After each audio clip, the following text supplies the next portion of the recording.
মালিকদের আমি অনুরোধ করছি, যেভাবে পারেন আপনারা হয় টাকা পয়সা শোধ করেন অথবা আপনাদেরকে জেলে যেতে হবে। সেটা বাড়ি বিক্রি করে দেখ, আগেও বলেছি, গাড়ি বিক্রি করে দেখ, যা খুশি তাই বিক্রি করে দেখ। যে চালাতে পারে না ফ্যাক্টরি, যে শ্রমিকের বেতন দিতে পারে না 2 মাস 3 মাস, তার তো এই সেক্টরে থাকা উচিত না। কিছু কিছু গার্মেন্টসের শ্রমিকরা এখানে এসেছিল, তারা যমুনা যেতে চেয়েছিল, শ্রমভবন ঘেরাও করার কথা ছিল।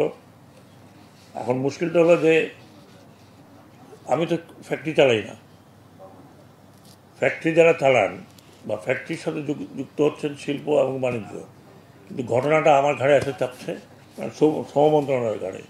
কালকে আমরা অনেকক্ষণ মালিক 2-4টা মালিককে নিয়ে বসছিলাম এখানে। এখন সিদ্ধান্ত হয়েছে যে ওনারা ওনাদের ঘর বাড়ি বিক্রি করে আমাকে 28 তারিখের মধ্যে টাকা পয়সা দেবেন, আমাকে না, তাদের শ্রমিকদের টাকা পয়সা করবেন।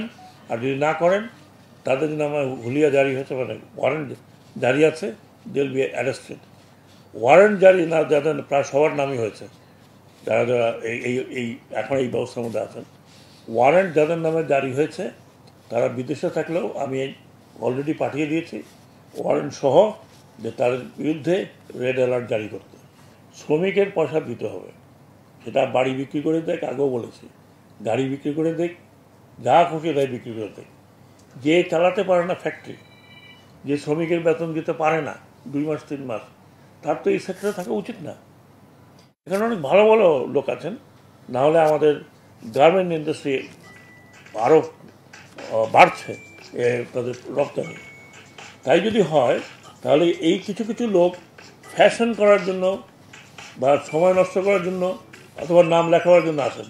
তো ইমিডিয়েটলি 2-4টা নাম মনে পড়ছে। TNZ, তার বাড়ি বিক্রি করার কথা বলেছি, আজকে কালকের মধ্যে বাড়ি বিক্রি না করলে উনি জেলে যাবেন। ওনার কাছ থেকে আরেকজনের নিয়ে তারপরে বাড়ি বিক্রি হবে। মাহমুদ গার্মেন্টস, কালকে আমি এখানে বলেছি, ওনার কি 7 কাঠা জমি আছে না কি আছে, বিক্রি করতে হবে। একই ধারে আরও কয়েকজন আছেন। মালিকদের আমি অনুরোধ করছি, যেভাবে পারেন আপনারা হয় টাকা পয়সা শোধ করেন অথবা আপনাদেরকে জেলে যেতে হবে। এবং আমি এটা ধমকি দিচ্ছি না, ওয়ারেন্ট জারি আছে, আমরা ওয়ারেন্টটা এক্সিকিউট করছি না। আর বিদেশে যাওয়ার কথা কালকে আবার বলেছি, not a single person would leave. কয়েকজনকে আমি বলেছি আপনারা ঢাকা শহর ছাড়তে পারবেন না, নট টু টক অফ। আর এটা মাসের পর মাস, বছরের পর বছর ওনারা কেন বেতন দেন এর বুঝি না। তারা বলে আমার তাদের ফ্যাক্টরি চালু আছে, কেউ বলে আমার গ্যাসের সংকট, এগুলো তো অনেক আগে ছিল। এখন এসে কেন এই শ্রমিকদের ফেস করতে হবে আমাকে? শ্রমিক ভেতরেও বলি, ভাই আপনারা আমাকে ফেস করলে আমি সরকারি 1 পয়সা দেবো না, not a single Penney from the government. যা দেওয়া হয়ে গেছে দেওয়া হয়ে গেছে। সেটা যদি আপনাদেরকে কেউ বলে অমুককে দিছে, সেটা অন্য ব্যাপার। এখন আপনাদের ইন্ডিভিজুয়াল মালিককে ধরেন, ওই মালিক তো জেলের মধ্যে। এখন আপনাদের ইন্ডিভিজুয়ালরা আছে, বিদেশে আছে, কেউ বিদেশে থাকে কীভাবে তার টাকা পয়সা না থাকলে? শ্রমিক ভাইরা, আপনারা এখানে এসে কোনো লাভ হবে না। আমি যা করার করে দিয়েছি, এবং আমার চেয়ে সিম্পেথেটিক মানে আপনার পাবেন না আর কেউ অন দ্য টপ। সো আমার যা করার আমি করছি, এবং আপনারা আসলেও করছি, আপনারা না আসলেও করছি। শুধু শুধু এখানে আপনারা শুধু বসে থাকেন আর আমাকে যদি বলেন ধমকি দিয়ে, আমি ধমকি তো নেব না আপনার। আমি যা করার করছি, আপনি যদি বলেন না 38 তারিখ মানি না, না মানলেন না মানবেন, it's up to you. But একটা আমি বলেছি, 30 তারিখের মধ্যে আমরা ব্যবস্থা করছি মালিকদের ধরে নিয়ে আসে। অতীতে এমন হয়নি, কাজেই ধৈর্য ধরুন, আমরা চেষ্টা করছি।